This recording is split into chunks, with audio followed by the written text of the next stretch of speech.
what I love with CCS is the patience and the willingness of the teachers and principals to help their students. What is your most memorable experience at CCS? CCS very well know the hardship and the difficulties my children had undergone when they started the school. I thought then we'll never be able to overcome those difficulties. But thank God CCS is always there to assist and help me during those difficult times. What activity do you love the most at CCS? The activity theme is the field trip. Recently, my children likes it too.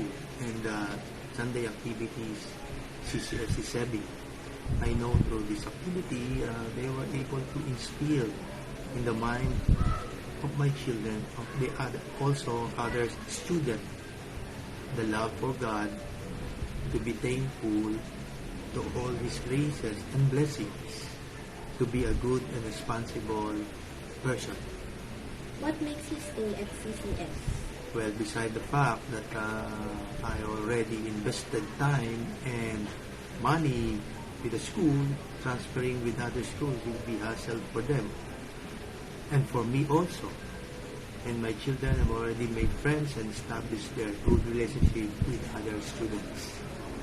Kindly state your Thanksgiving message to everyone who is part of CCS. I am very thankful that my children enrolled in your school, and I hope in the future your school will grow more and have more students. Keep up the good work